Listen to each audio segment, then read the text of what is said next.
met Chris Connolly, Hobby Hopkins, and Tom Musoni, and suggested that this might be a good idea, which is the genesis of why we're here. And as it was noted earlier, what a wonderful occasion, because almost a year after that event, we now have Women's World Cup soccer taking place this week. A lot of neat things have happened, and Rotary has been behind them, and President Tony has helped bring us to this day. There's an opportunity here for not only this club, but also District 7680 to serve as a catalyst to build bridges to the international communities and develop the greater Charlotte economy. There are strategies being undertaken by all major cities at this point. Depending upon the amount of wealth, international teams are being purchased. But what can a community of our size, what can we do with the resources that we have? And that's one of the things we're going to talk about here, to recognize the opportunity to build bridges to the community, one soccer ball at a time. Some of the things that have been done since last year have been the following. With the help of Sandy, who is inestimable in her ability to get things done even at the national level, and with Hobby Hopkins' help, we've got a approved Soccer Rotary pin that will be the thing that people who get involved in this thing can wear. We've got some at the table if you wish to have one on the way out. At your tables, there's a prototype soccer ball that bears not only the skyline, but also has the logo. And it's something that represents Charlotte, and the thing about a soccer ball is it gets used. For those of us who grew up in the baseball era, the proudest moment of one's life is that your parents had some money, they gave you a ball that had a pocket already in it, and you put your baseball in and you wrap it around. Well, today, my son's generation, the generation of my granddaughters who are playing today, it's something different. It's this. Rotarian Lanny Wingate is working on a web-based Rotary soccer directory. We need to have a directory which will connect the dots on everybody within this region, which is 2.5 million souls going to 4 in the next 15, 20 years, as Natalie and those from the Chamber and Regional Partnership can tell you all about. And we have a slideshow we're going to present by Chris Matthew, who I met today, with 424 Ventures LLC, and Steve Mendieta, who's a local entrepreneur, businessman, biker, connected me to Chris, who volunteered to do it. For the first time I met Chris, this whole thing has been done with his help over the internet, using various and sundry services that we never met today. Everybody's just bound together by this passion for the soccer. And the executive board of Rotary approved the creation of the soccer committee, and one of the asks into this program is we need some of you to populate it so that we can achieve the goals. So we're going to go through the soccer slideshow fairly quickly. First slide is a ball. It shows the logo. These balls are going to be available. Next slide. You can call this conversation a Charlotte Regional Soccer Initiative because our region is 2.5. If you go 100 miles out, it's larger than that, and it's a huge region that we all know is filling up quickly because lots of people want to come here. Average age 34. Parties to this particular initiative at this stage, of course, Rotary can be there, Charlotte Chamber supporting it, city and county. Next, live soccer. This is where I got to do glasses. A lot of people play it, like 2.3 billion people participate in this thing. So you may think that baseball is big, but the rest of the world gets soccer. If you talk to Bert Voswinkel, I couldn't get away from him because he was telling me everything about Bayern, the Bavarian team that he loves, along with the Japanese team and all the others, because he was watching those women's teams with great avidity last night. Lots of teams all over this region. There are hundreds of teams, thousands perhaps. Then you've got Charlotte as an international city. If you don't think we're international, we have Vernon Minardo here from Choice Translating. And Vernon does translations for a lot of the businesses around here. There are 154 nations in this place. If you don't know they exist, you do now. 14% of the community wasn't even born here. In some other areas of the country, it's even larger. And Charlotte can recognize the international sport of choice, and in order to be relevant, has to. Mission. What can we do? Engage and support. Support the communities in regional Charlotte to embrace the power of soccer, support the benefits, support the city plan, the county plan. I've met so many great people in the past year who've already been there in the trenches devising wonderful things. You're going to hear from them today. Next. Rotary mission, support the mission of the initiative, support the regional and international power of Rotary Youth Soccer to improve youth health. All our kids are on these devices all the time. You want to get them out, give them a soccer ball and tell them to get out and turn off their devices. Build communities regionally and nationally. Pat Dillon over here wants to run some Rotary tournaments, bring some kids and families in. Pat's going to have to deliver on that. Next. how promote soccer with International Rotary, promote soccer using marketing materials. You know, one of the things that's out there, everybody gives certificates suitable for praying in a coffee cup. This is not a Brady ball. This is not courtesy of the past. You can take a soccer ball and collapse this thing and take it with you on a trip. It's a lot better thing to give somebody from some other country than something else because they can relate to this. And for those who say, well, how does this thing get inflated? You're too old. Kids can figure this out in about 5 minutes. In fact, if you're a geek, you can go stick a tube in there from one of your cleaners, one of your powered cleaners, plug that in there, instead of cleaning your keyboard and touch your soccer ball. Wonderful thing you can do. We got some of those left. We got to run fast. What we have next? All right. All it takes is a ball. The least expensive investment in bringing happiness to a whole lot of people is a ball. We're going to do presentations from the city, get the next city, county, chamber. Charlotte has done a wonderful thing, and you're going to hear from Ron. Then you'll hear from the county, and then the chamber, and then from the independents. What's the next? We want all of you to get involved. Hit the next one. And this is why Los Angeles is big, but think about it. San Francisco is cool. Houston, Dallas is big, but Austin is cool. Atlanta is big, but Charlotte can be cool. Soccer cool. And soccer non-friendly. So Rotary is uniquely poised to make this happen, and that's what you're going to hear about today. So let me begin first by introducing a great businesswoman with a passion for soccer, Lucia Zapata Griffith, the chair of the Charlotte Chamber Soccer Task Force. And when Lucia says show up for a meeting, everybody did, because she's such a great leader. She's going to speak about the importance of soccer as an economic development tool and tool for building community.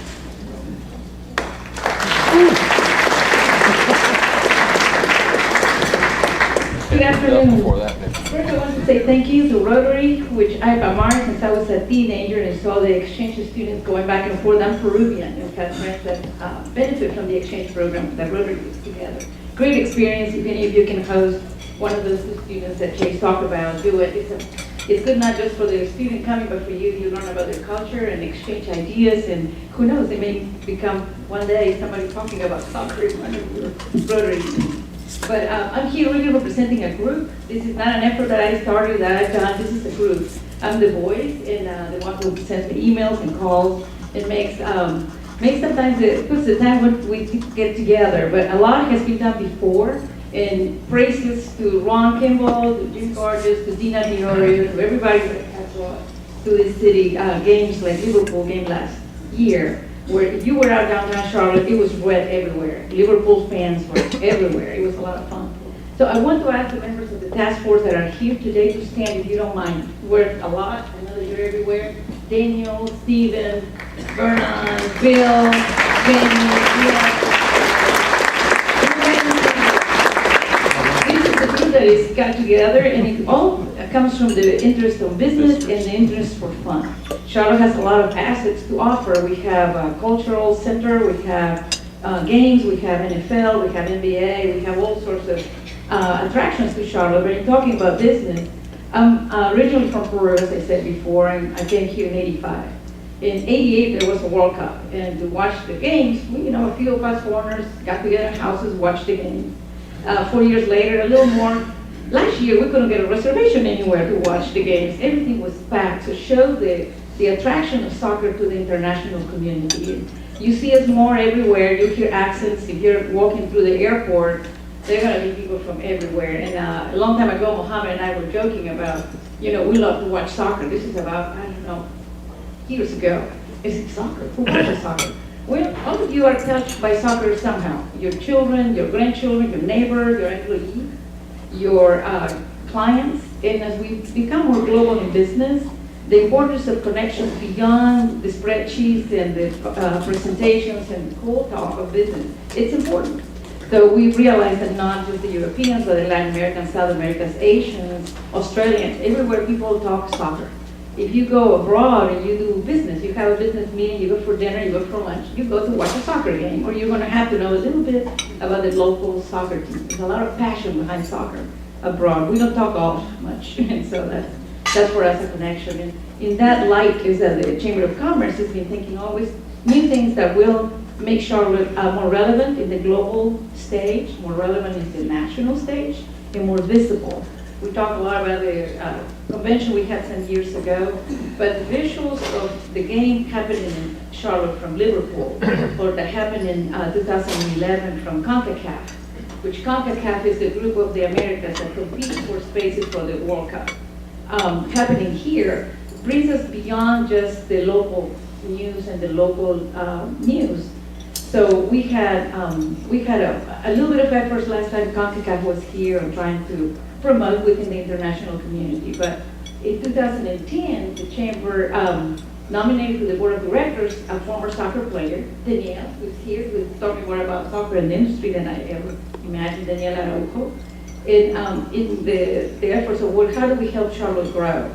So, well, maybe through some connections in other countries. And it happens that he soccer connections knows a lot of people abroad. And one of them resulted in the visiting Minister of Tourism of Costa Rica to Charlotte. He said, well, I didn't know anything about Charlotte, but he came and visited and loved it. He said, well, I'm going to invite my Minister of Trade. In that same visit, local businessmen got involved, agreed, and one of them has a company who was opening a plant in Costa Rica. He creates jobs there, but for every job he creates there, he creates some here. So he got involved, continued the relationship with the Minister of Trade came the next year. And she visited the research park. There's a lot of exports on food from Costa Rica, so they met with Dole Foods. Well, this year the president of Costa Rica came. It's a follow-up that builds, it starts with a conversation on the sport, becomes a friendly connector and goes to business, where they just sign a memorandum of understanding between the research park in Cornelius and the country of Costa Rica to do research. So there are a lot of legs of football, no pun intended, but a lot of things that we can score on by becoming more global. And soccer is a great way to do it. Right now, the World Cup is happening for women. They won yesterday, beat Australia 3-1, which is great. And we are very excited about it. But they're attached to North Carolina too. The first World Cup for women happened in 1991. So they've been only 8 cups since that time. Well, the first team, the USA team won the first and the second World Cup. Out of the first, the team in the first cup, half of them were players from USC Chapel Hill, including Mia Hamm. So there are a lot of connections to the Carolinas. We see a lot of potential. The chamber opens the doors for anybody who wants to help the effort. We're collaborating with others. We have our task force, as you saw, city, county, HTA, Mohammed is part of it, players, Daniel is now a strong member of it, so we value to support the effort. Applaud Rotary for doing this, and we love those soccer balls, so very excited about the effort. So join me. Thank you.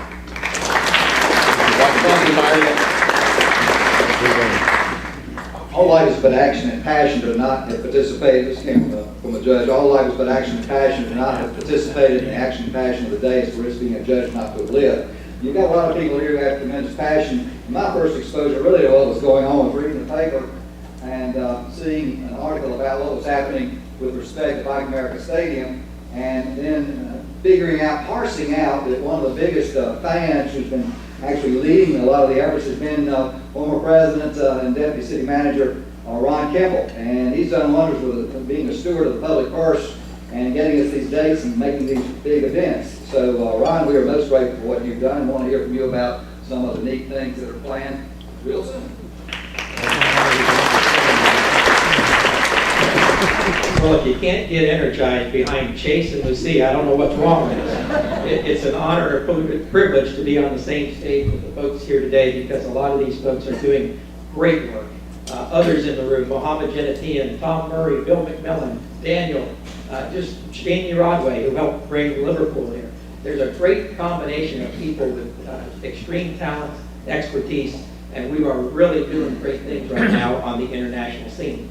My role today is to talk about the international soccer matches. That's what Chase wanted me to do today, and I'm proud to do that.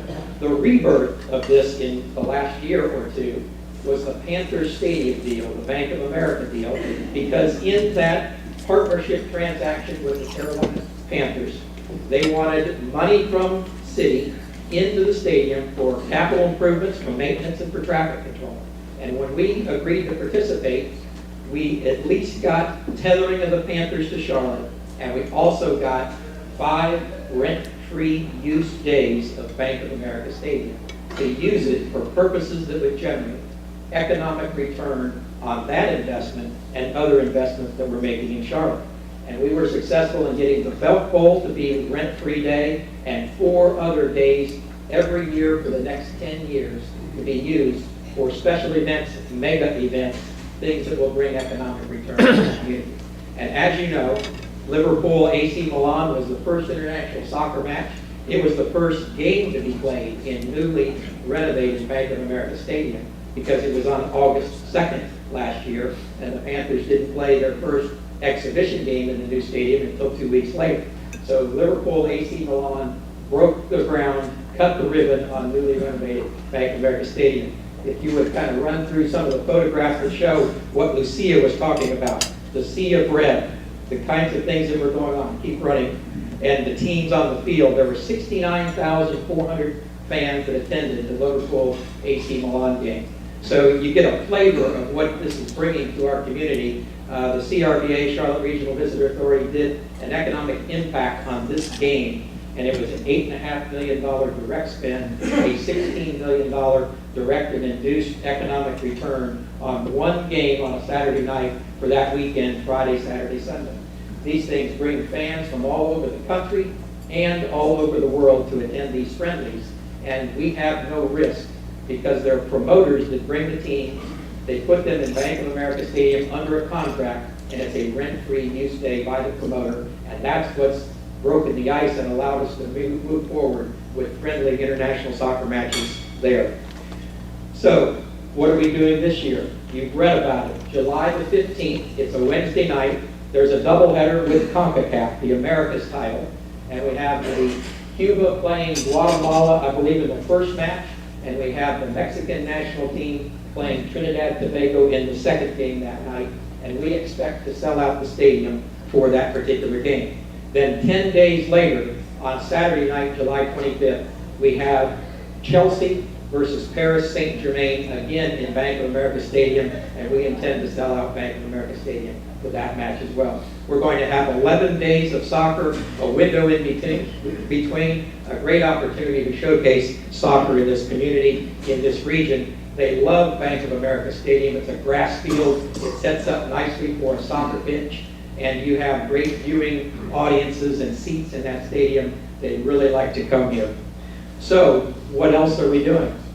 There was a group who went to Barcelona on an international convention, paid for by other people, I might add. So it was not paid for with government dollars.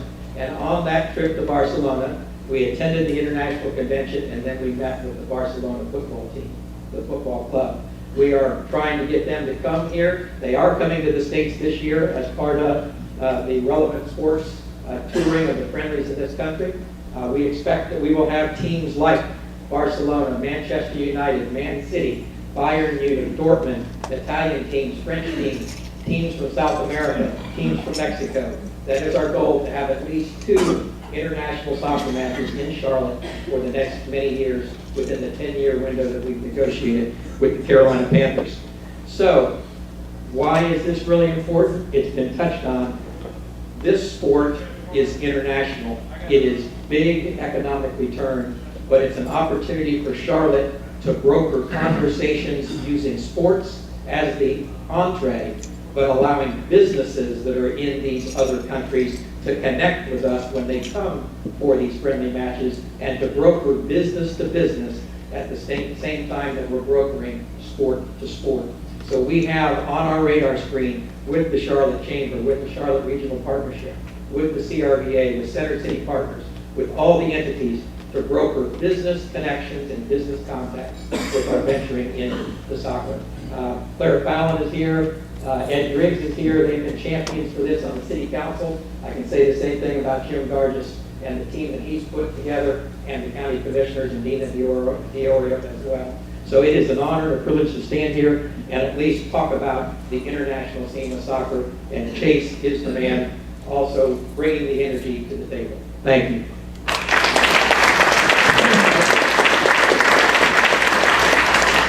As this county builds out, and you can't help but look everywhere around, and the cranes are starting to come back, the issue of green space and where you play is important. Jim Gargis, Director of Parks and Recreation, and Rotarian Dina DiOrio understand the power of soccer to enrich the lives of the community, to help our children become healthy, and create vital green and recreational space, which we have to have in order to be a great city.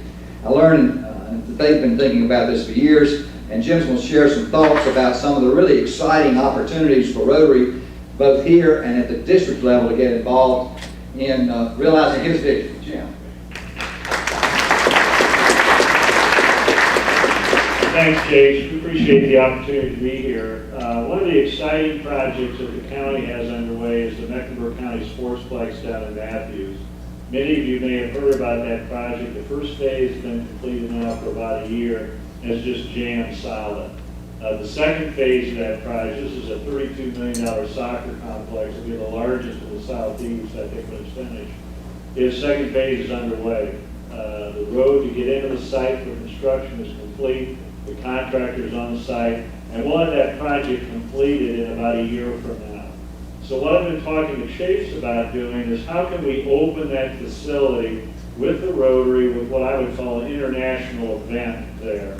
Let's have a festival for soccer. You can also play football, lacrosse, all these other field sports can be played there. Let's get Rotary behind that and begin to plan for opening that facility together.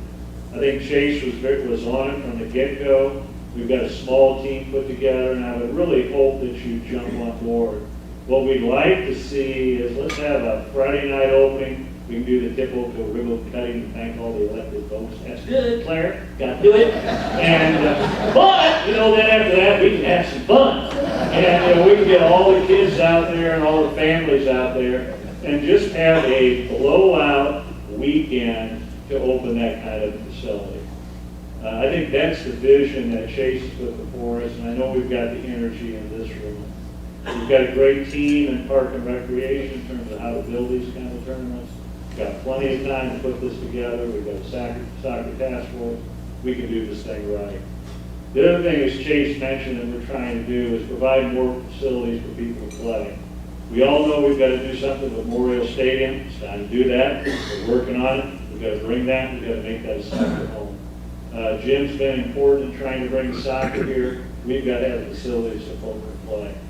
So we're working with the county, the city, CRDA, and everybody to see if we can't make something happen at Memorial Stadium and really do it right and recognize all that history. So again, I want to thank you for the opportunity to be here, and particularly Chase and the committee for everything they've done. Thank you. Soccer is a high-energy activity without timeouts, and it has lots of tournament play. For those of you who have families involved in it, there's no telling where they might have to go in order to play a game. No one knows more about this sport locally than Jim McPhilliamy, who leads the new soccer team in Charlotte, the Charlotte Independents, and he'll give you some background on the local patriotic name, and he's going to introduce to you some of the new citizens, the new residents of Charlotte who are his team members. So, Jim, thank you so much for attending.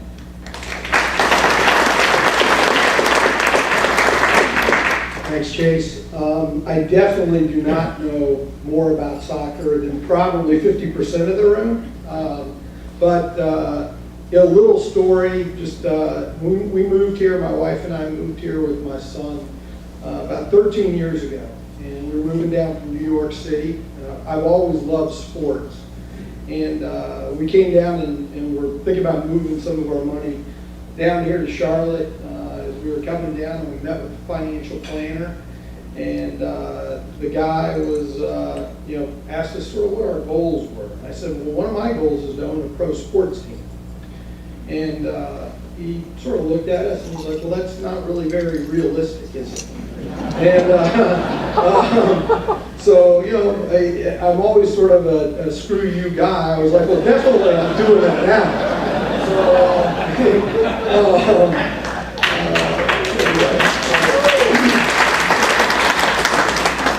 Anyway, it started with the Charlotte Hounds. We brought them to town a couple of years ago. This is our 4th season. That's been pretty successful. We're having a tough year this year on the field, but part of the reason I think we're having a tough year is we also are launching the soccer team this year, which is the Charlotte Independents. And how many people knew about the Charlotte Independents before this lunch today? quite a few actually. That's good. I mean, marketing's working, but and I know I have Chase to thank for a lot of that, and Lucia.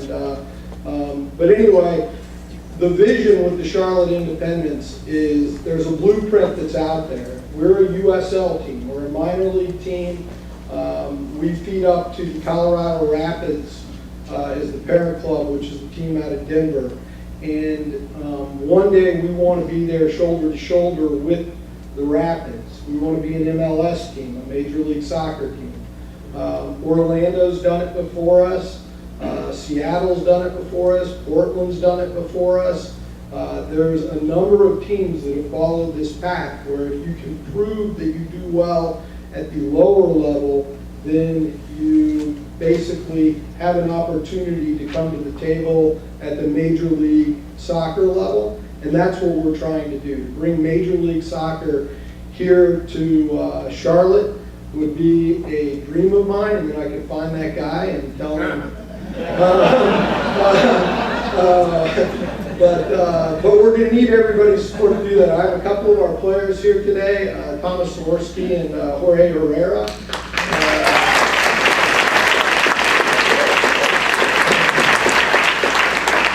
We're about a third of the way through our season. Right now, we've been nomads.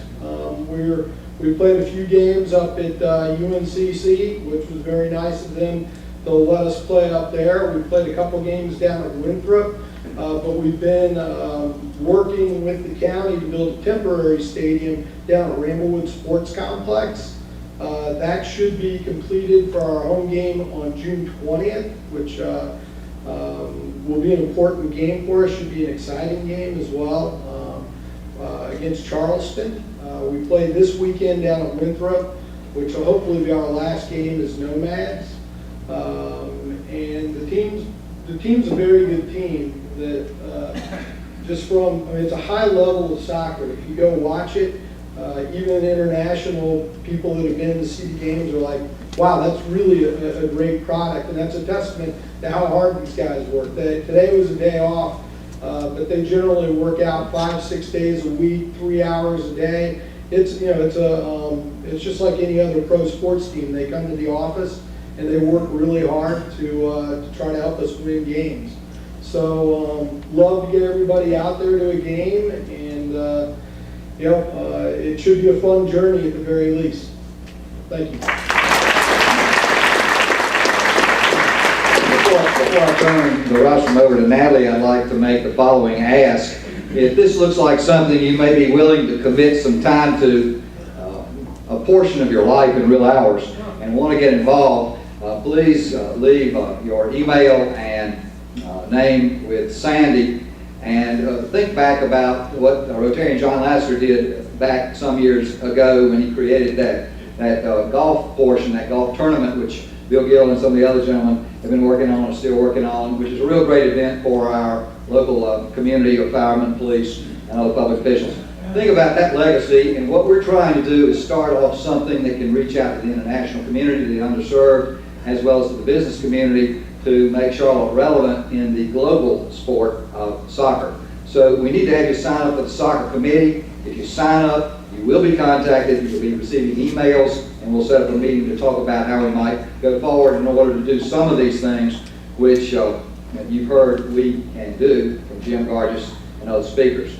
And remember that a big part of this is this. Really think about this, the idea that you can give these things or take these things on a trip somewhere, and if you're a Rotarian and taking a flag, why don't you take something like this with you? You can give it. They'll say, wow, you're really unique. Nobody does that. And so in Charlotte, you can come across as being part of a really creative community, and we have that opportunity to do it one soccer ball at a time. And think about how we can become the most soccer mom friendly. Everybody knows the moms haul the children, do all the soccer games, and if we can get that reputation, then when husbands or wives, whoever's relocating to Charlotte, know that you can locate here and there's a place for your children, it makes it so much easier for them to consider relocating to Charlotte. We want all those folks with businesses to come in here so we can keep Natalie busy. And think about how we can reach out to international business and how we can make Charlotte soccer cool. So President-elect Natalie, we are on time. Thank you, ma'am. So I'm told there's a surprise opportunity opportunity. So if at your table, you will number off from 1 to 8. So clearly, no table will have more than one. Number off. Lucia's got an envelope. She has picked the number.